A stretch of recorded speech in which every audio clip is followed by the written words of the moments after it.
Хайрликен, кадерле дуслар. Добрый день, дорогие друзья.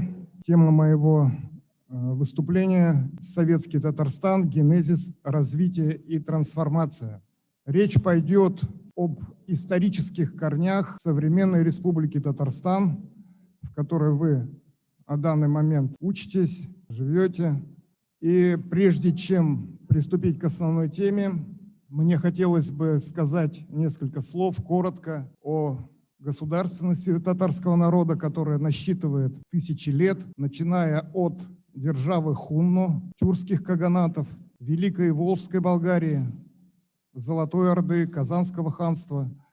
Предки татарского народа всегда имели свою государственность. В 1552 году, после присоединения Казани к русскому государству, татарский народ на 3 столетия оказался в составе России, в составе Казанской губернии с 1708 года. Татары не имели своих органов государственного представительства. Часто они были в положении национального меньшинства, но тем не менее, даже в этот период они сумели сохранить свою религию, национальную идентичность. Они оказывали большое влияние на экономическую и социальную жизнь российского государства, но тем не менее с XIX века, особенно в начале XX века, все сильнее стали раздаваться голоса о национальном самоопределении татарского народа, о признании его духовных, вероисповедальных прав, культурных прав. И все вот эти особенности, все эти требования, они особенно ярко проявились в годы революционных событий 1917 года. Вообще революция, она коренным образом изменила политический ландшафт страны. И это касалось, конечно же, и национальных окраин, когда развернулось мощное движение различных народов на национальному самоопределению. То же самое касалось и татар. В 1917 году прошло несколько съездов мусульманского духовенства с целью определения, каким образом дальше нам жить, мусульманам, тюркам, татарам, в составе обновляющейся России. Какое место мы займем в этой стране? Доминировали 2 точки зрения. Одна точка зрения считала, что мусульмане должны жить в рамках национально-культурной автономии, то есть без отдельных территориальных образований. И вторая точка зрения, она касалась того, что уже ряд народов претендовали на создание собственных республик. И вплоть до 1920 года шло вот такая вот идеологическая борьба. Но тем не менее, буржуазное представительство татар выступило с идеей создания Волжско-Уральских штатов или Идель-Урал-штата. То есть это такого федеративного государства, которое охватывало бы территорию Поволжья и Приуралия, в котором бы проживали и русские, и татары, и другие народы. Эта идея, она охватила в большинстве своем всю интеллигенцию, но большевистское правительство, желая перехватить инициативу, оно в 1919 году в противовес этой инициативе выдвинула свою идею создания Татаро-Башкирской республики. Татаро-Башкирская республика, в принципе, территориально, она повторяла идею Идель-Урал-штата, но главным отличием было идеологическое содержание. Большевики считали, что это должно быть государство рабочих и крестьян, а их оппоненты считали, что это должно быть государство либеральной демократии во главе с буржуазией. А у татар уже на тот момент сформировалась очень сильная буржуазия и развитая интеллигенция. Однако победа над Колчаком и особая дипломатическая политика советской власти на Урале способствовали тому, что в 1919 году была создана башкирская автономия,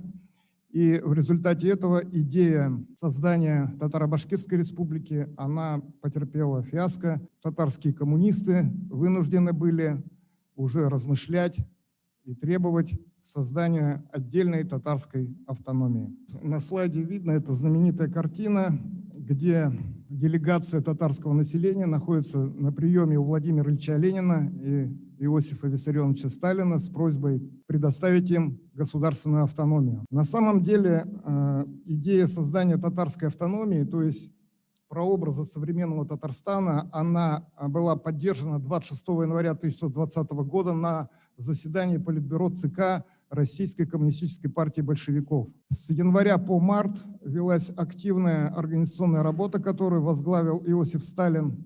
Она заключалась в том, что определялись границы будущей автономии, состав населения, национальный состав, экономическая составляющая будущей республики. И в марте 1920 года Ленин встретился с представительной делегацией татарских коммунистов. Это были молодые люди, бывшие фронтовики, учителя. Их было трое. Это Мирсаид Султангалеев, член президиума бюро Коммунистической организации народов Востока. Это специальная коммунистическая организация для татар и мусульман, созданная при РКПБ.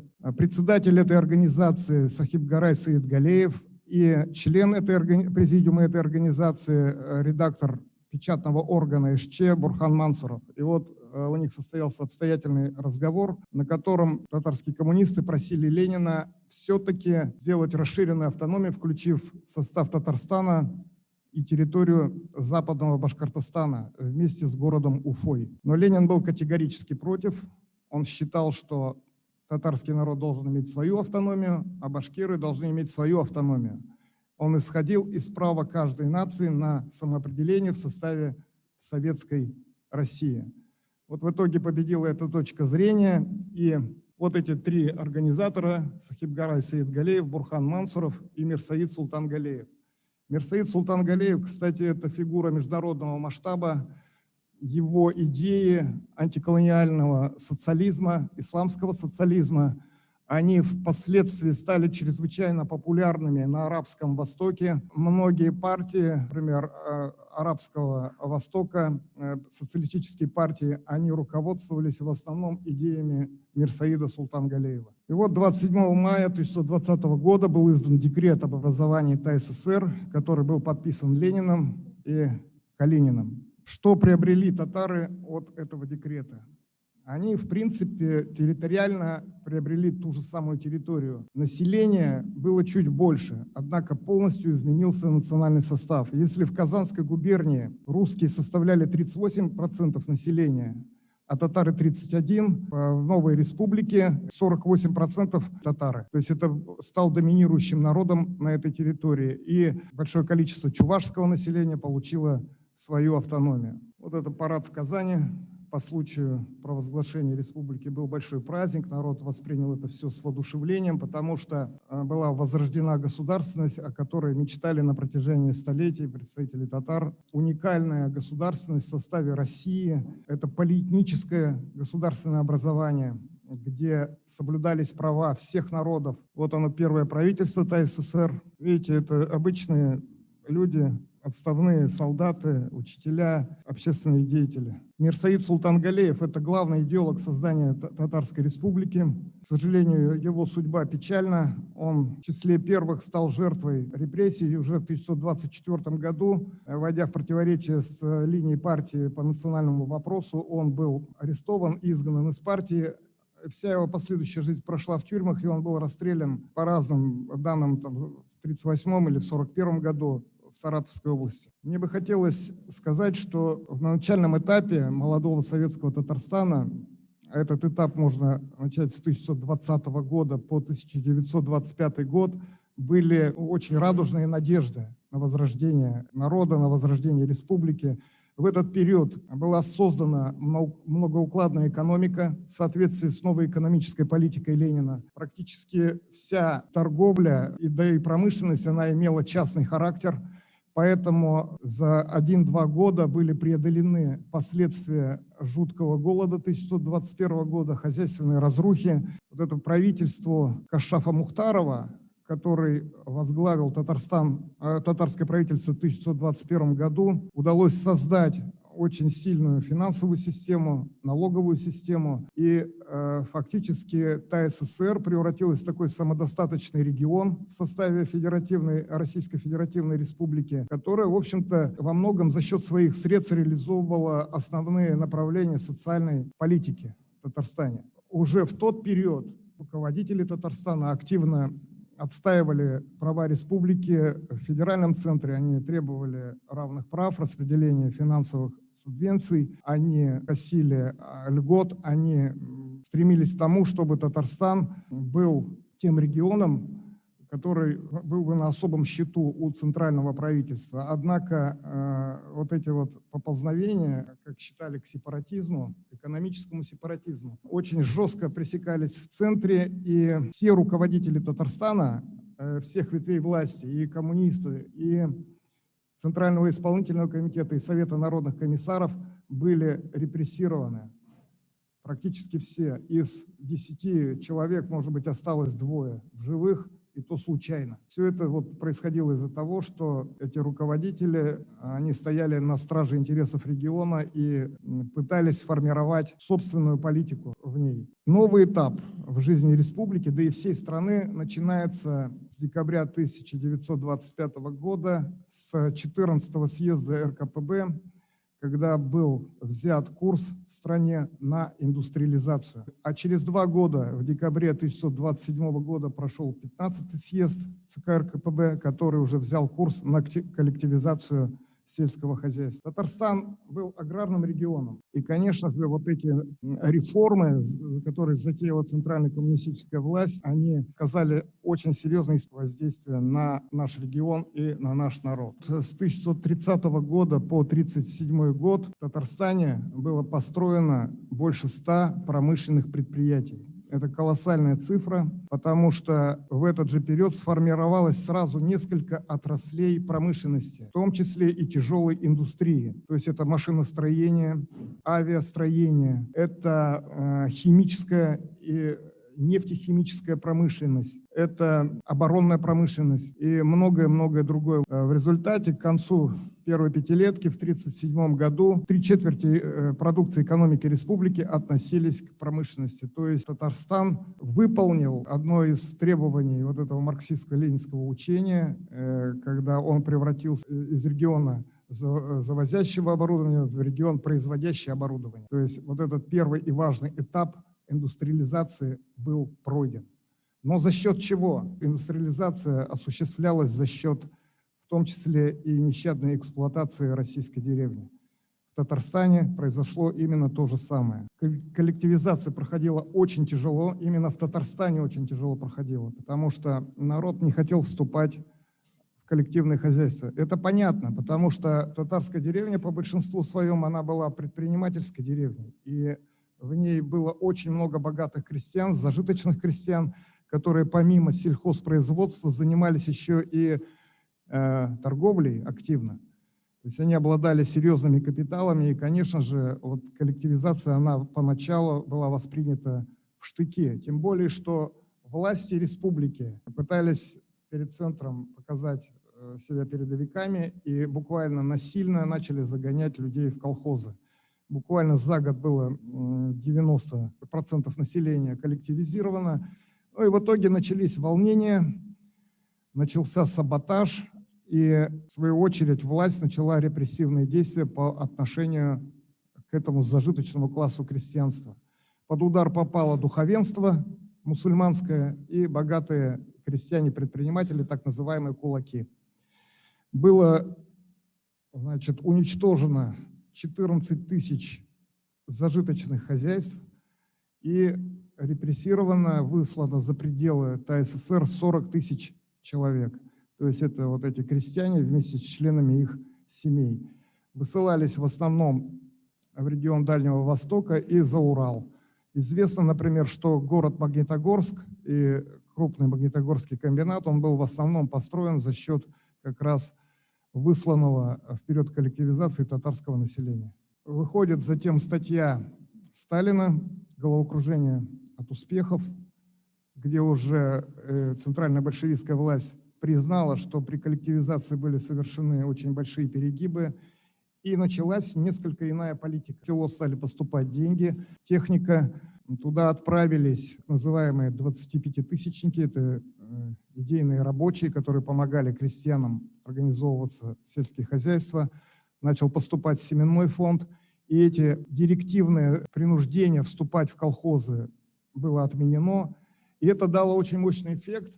Уже вступление в колхозы стало делом добровольным. И вот мы видим, что в 1934 году уже практически все население было коллективизовано. Но мало того, Колхозы республики дали рекордные урожаи. 10 центнеров с гектара. Вот таких урожаев никогда не было в Казанской губернии. И Республика Татарская ССР одной из первых в стране получила главную награду Советского Союза орден Ленина именно за успехи сельскохозяйственной кампании. В качестве примера Киям Алимбекович Абрамов, простой татарский парень, который родился в татарской деревне в Буинском уезде.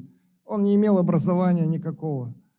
Он всему учился сам. С 1930-1937 годов он возглавлял Совет народных комиссаров ТССР, то есть это кабинет министров или Совет министров. Он проявил себя как блестящий организатор. Именно в этот период прошли главные волны коллективизации и индустриализации, и Киям Алимбекович именно за счет своей энергии, своих знаний, он днями и ночами проводил время на стройках, и вот ему удалось провести блестящую эту операцию, и Республика Татарстан, она к 1937 году уже была одним из самых передовых регионов не только РСФСР, но и всего Советского Союза.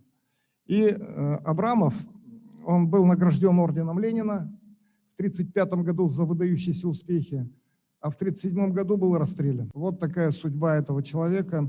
И мы вот видим тут политические репрессии 1937 года, потому что вот в 1937 году, казалось бы, социализм победил, завершены основные главные проекты сталинской эпохи, коллективизация, индустриализация. Была принята Конституция СССР, и в Татарстане была принята первая Конституция. Кстати, в 1926 году в Татарстане была принята своя Конституция, но она не была утверждена в Москве Всероссийским Центральным исполнительным комитетом, так как в ней, в этой Конституции, слишком большой акцент делался на самостоятельность региона. В 1937 году уже мы этого не видим. Конституция Татарстана, она была полностью выхолощена. И один из главных постулатов этой Конституции, что вся собственность республики, все ее ресурсы уже относятся не к компетенции региона, а к компетенции центральной власти. То есть, по сути, это была такая формальная автономия, это был бесправный регион, который ничем своим собственным не обладал. Как и по всей стране тут были репрессии, но для татар это было особенно болезненно, потому что были выкашены яркие кадры национальной интеллигенции. Как я уже говорил, практически все талантливые управленческие кадры 20-30-х годов были уничтожены. И по сути с 1937 года уже Татарстан начал новую историю. Но одним из ярких достижений этого времени, конечно, было появление, формирование новой советской татарской интеллигенции. То есть у татар появилась собственная профессиональная музыка. Ее яркий представитель – это композитор Салих Сайдашев, а потом Назиб Жиганов. Появилась профессиональная литература, поэзия. Ее яркими представителями являлись Хасан Туфан, Сибгат Хаким, Муса Джалиль. Театр переживал свой расцвет, и родоначальником театра был советского театра. Его можно назвать Карим Тинчурин. Они вместе с Сайдашевым, Салихом Сайдашевым создали жанр музыкальной драмы, который до сих пор очень популярен. Из этого списка большинство, значит, Хасан Туфан был репрессирован, Карим Тинчурин был репрессирован, Баки Урманче был репрессирован, это наш художник. Каждого это не миновала эта стезя. Новый период в истории Татарстана – это Великая Отечественная война.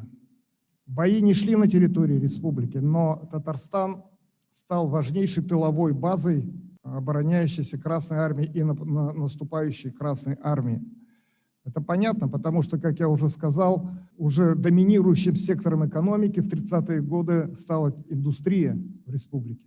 И сюда не случайно перемещались эвакуированные предприятия военные. И именно в Казани стали создаваться крупные авиационные комплексы, заводы по производству стрелкового вооружения, артиллерийского вооружения. И именно здесь уже стали разрабатывать оружие нового типа, это ракетное оружие. По сути, вся республика, она работала на оборону, народ жил тяжело, но именно вот вооружение, которое поступало из Татарстана, оно сыграло большую роль в победах советской армии. И мы видим, вот 7 стрелковых подразделений было сформировано из жителей Татарстана.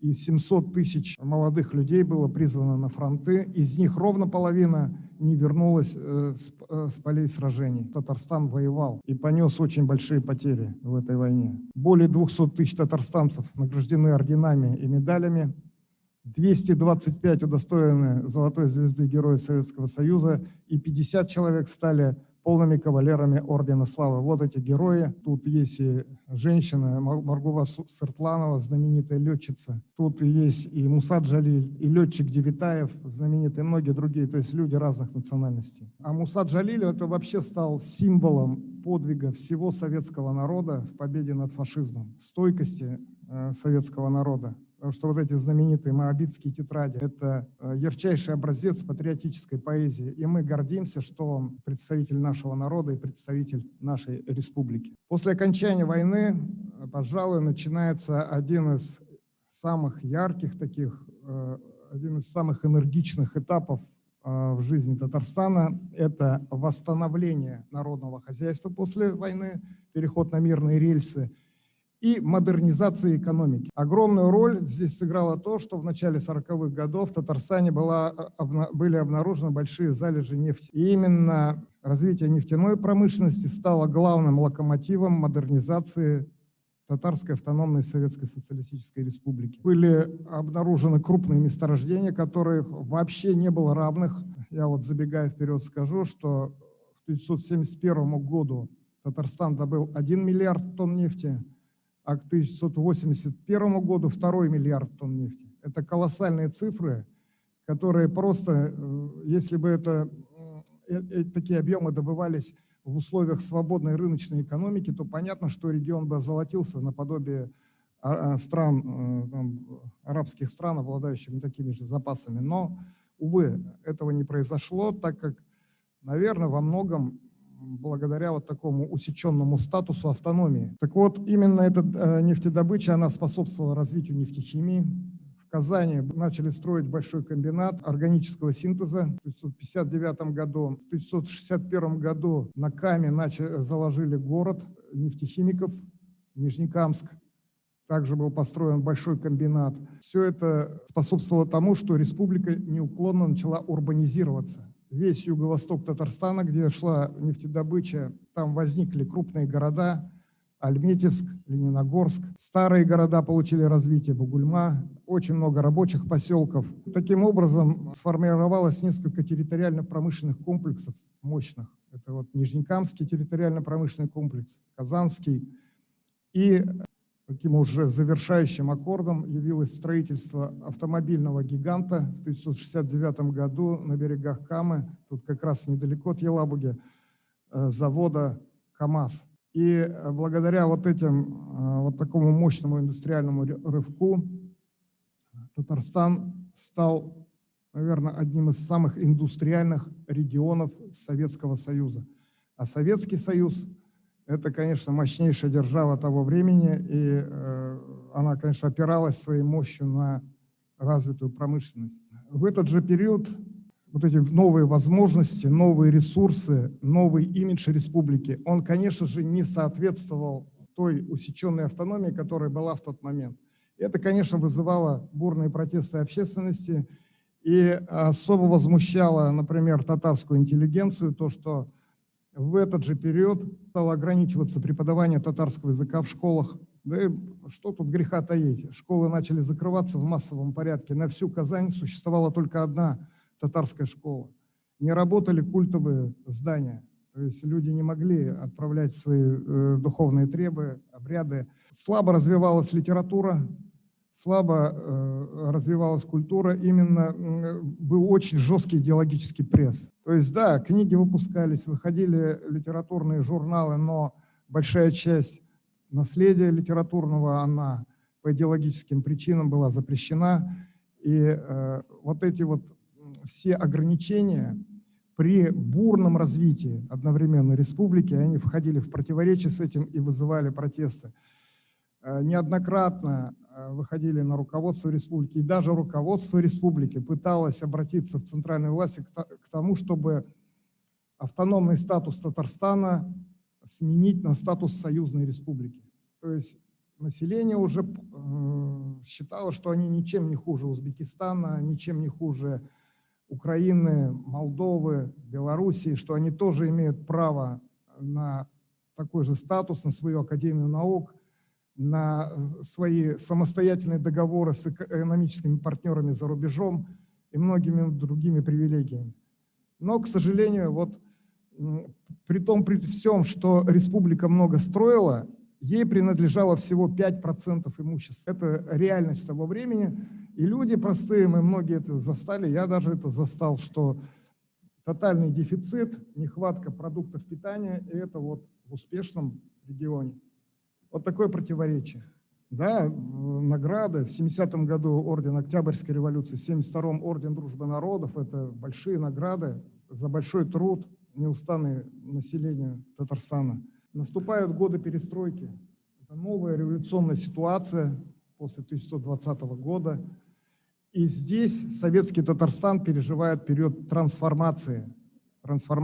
Наконец-то были услышаны требования общественности, и, наконец-то, объективная реальность, она стала соответствовать меняющейся действительности. Вот в этот период, значит, провозглашается декларация о государственном суверенитете Татарской Республики 30 августа 1990 года. Там один из главных пунктов – это то, что вся собственность, все недра республики, все, что есть в республике, принадлежит ее народу. То есть это вот кардинальный пункт.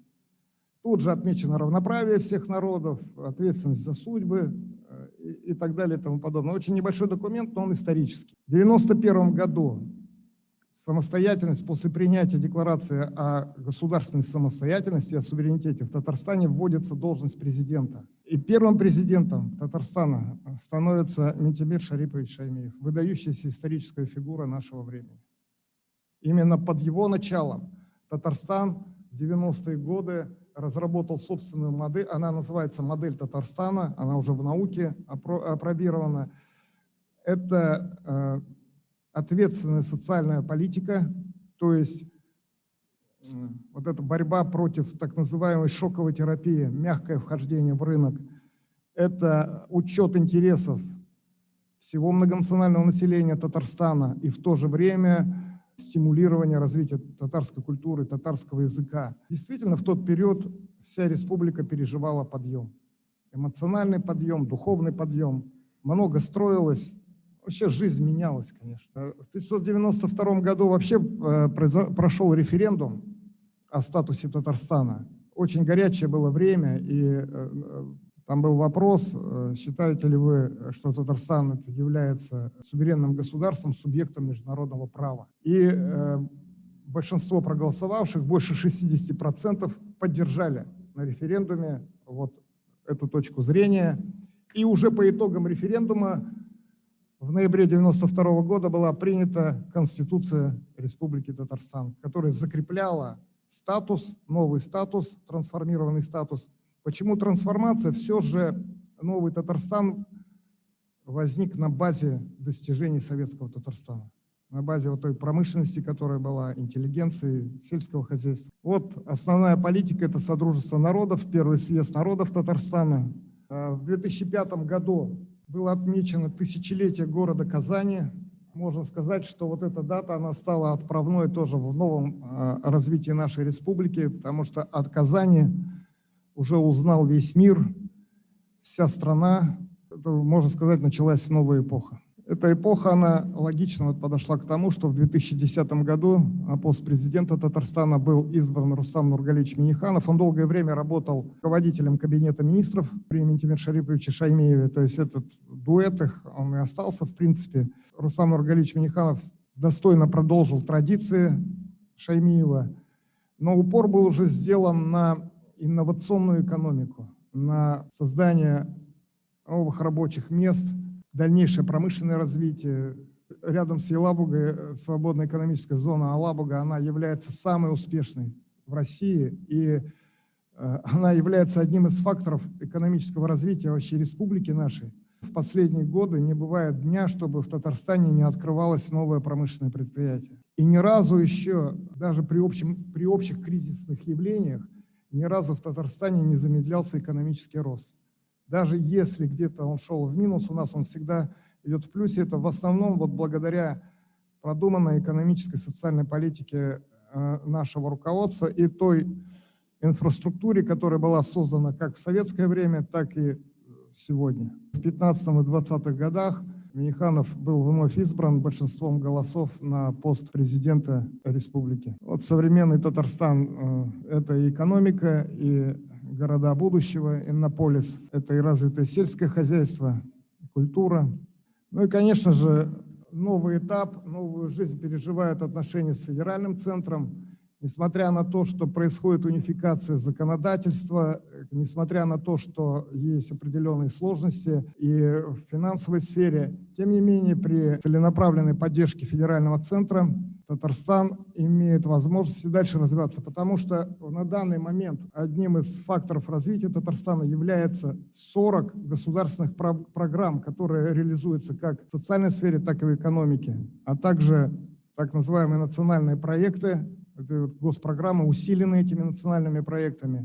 Вы сами видите, как выглядит столица республики Казань. Какой она была 15-20 лет назад, и как она, это настоящий уже мегаполис самого современного образца. Это настоящий столичный город, который восхищает нас и наследием, и современным развитием. Все это, конечно же, является достижениями вот этой преемственности, традиций, которые были заложены еще в 20-х годах первыми татарскими руководителями, их коллегами, русскими руководителями. И вот этот столетний период, который мы отметили в прошлом году, он показывает, что при грамотной политике, интернациональной политике, социальной, возможно народу, обладающему автономным статусом, добиться впечатляющих успехов. Я считаю, что у нашего народа и у нашей республики очень хорошие перспективы, большие планы в составе большой многонациональной России. Я уверен, Татарстан будет процветать и дальше. Вот, в принципе, коротко о столетней истории республики. Спасибо.